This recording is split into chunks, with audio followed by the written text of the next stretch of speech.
Gotham Jin sepertinya melihat keraguan di hati Bai Lao dan berkata dengan cepat.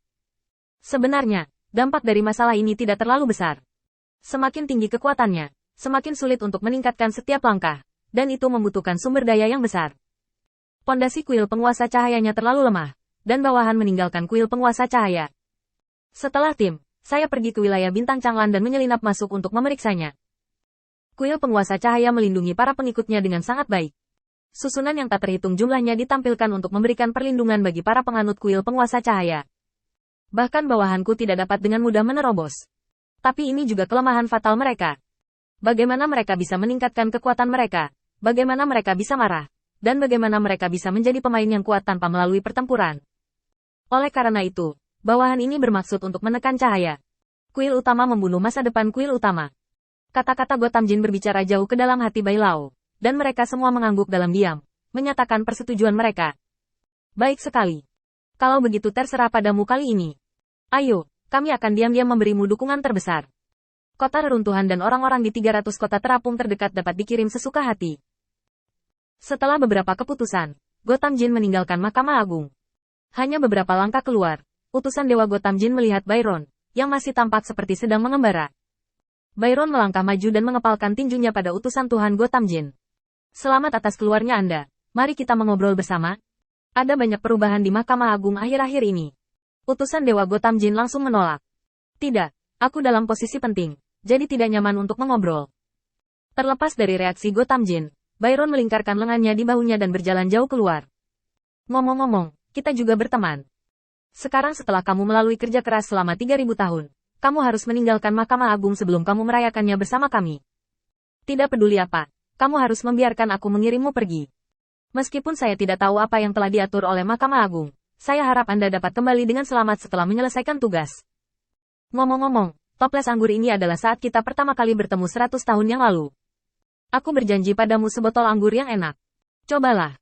Aku menghabiskan banyak energi untuk toples anggur ini. Utusan Dewa Gotham Jin tertegun sejenak, dan setelah mencari ke depan dalam pikirannya selama 3100 tahun, dia ingat adegan ketika dia bertemu Byron. Dalam kesurupan, 3000 tahun telah berlalu. Di alam rahasia, dia bekerja keras selama 3000 tahun, dan dia mengandalkan mengalahkan kuil penguasa cahaya untuk mengembalikan kepercayaan diri Mahkamah Agung. Sekarang, setelah menerobos, tidak ada yang datang untuk menyambutnya, dan tidak ada seorang pun bersamanya, saling mengirim, seolah-olah dia hanyalah seorang pemalas biasa yang meninggalkan Mahkamah Agung saat ini. Di mata orang lain, dia menghilang begitu saja selama 3 hari. Dan dalam 3 hari tidak banyak hal yang bisa dilakukan. Bagi praktisi mungkin hanya sekejap mata. Tapi 3000 tahun adalah waktu yang cukup lama. Bagi Gotham Jin, kesepian di hatinya adalah sesuatu yang tidak bisa dipahami oleh siapapun.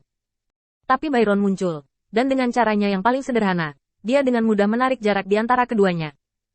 Setelah mengumpulkan toples anggur, utusan Dewa Gotham Jin memikirkannya dan melihat bahwa tidak ada seorang pun di sekitar, jadi dia diam-diam memberitahu Gotham Jin. Kali ini aku hanya menjalankan misi, jangan membuatnya terlihat seperti sedang mengantarmu pergi. Aku akan kembali sebentar lagi. Byron tiba-tiba tampak tercerahkan, dan ketenangan di wajahnya digantikan oleh kegembiraan yang terlihat dengan mata telanjang. Menurutku itu aneh. Karena ini misi, kamu harus berhati-hati. Ngomong-ngomong, jika kamu ingin kembali dan melihat-lihat, datanglah padaku, dan aku akan menemukan tempat untuk minum, jadi jangan terlalu tertekan. Jangan khawatir, saya akan merahasiakan masalah ini untuk Anda, dan saya bersumpah kepada Mahkamah Agung. Keduanya meninggalkan Mahkamah Agung bersama-sama. Setelah mengirim Gotham Jin pergi, Byron mengeluarkan liontin batu giok dari tangannya dan menggunakan media untuk mengirimkan suara ke Qin Yichen. Gotham Jin keluar dari perbatasan, dan tujuan selanjutnya adalah kuil penguasa cahaya. Aku telah mendapatkan kepercayaan awal dengannya. Setelah waktu yang lama, tanggapan Qin Yichen datang. Kamu sudah mengatasinya, kamu hanya terus memenangkan hubungan. Byron membeku sesaat, lalu mau tak mau menggelengkan kepalanya. Penguasa cahaya masih sangat bodoh. Aku benar-benar ingin melihat dewa seperti apa yang mengundang Mahkamah Agung untuk menemukan semua tata letak ini.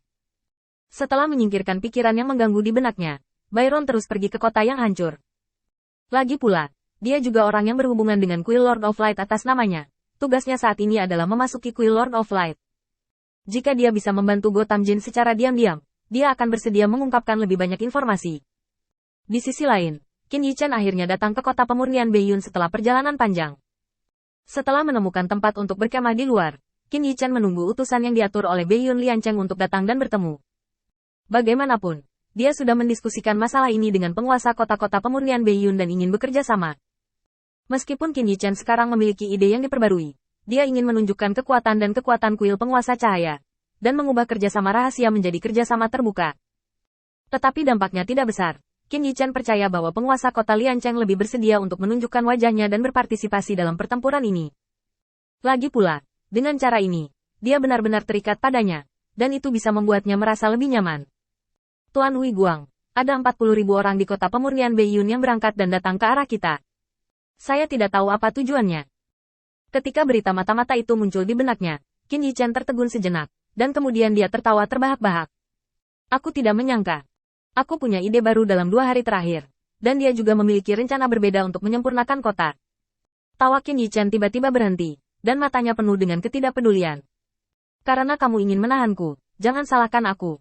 Matt, kau pergi sendiri dan beritahu mereka bahwa aku tidak akan melihat siapapun kecuali penguasa kota Beiyun Liancheng. Siapapun yang masuk tanpa izin dalam jarak 10 mil dari perkemahanku akan dibunuh tanpa ampun. Meninggalkan kata-kata ini, Qin Yichen berbalik dan berjalan ke kapal terbang. Matt membuka tangannya, dan sepotong logam seperti makhluk hidup mengalir keluar dari cincin penyimpanan.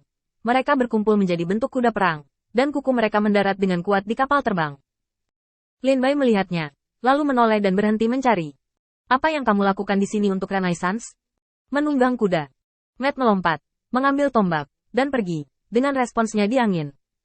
Apa yang dipikirkan pemuda itu di dalam hatinya bukanlah pergi ke medan perang sendirian seperti ini dengan pedang horizontal. Tanggapan seperti itu, sebagai ganti mata Lin Bai. Apa-apaan ini? Ketika 40.000 orang di Liancheng hanya berjarak 20 mil dari kuil cahaya, mereka bertemu Matt yang telah lama menunggu di sini.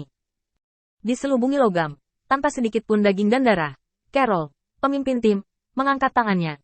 Setelah beberapa saat, 40.000 orang berhenti dengan rapi. Biarkan penguasa cahaya keluar dan melihatku.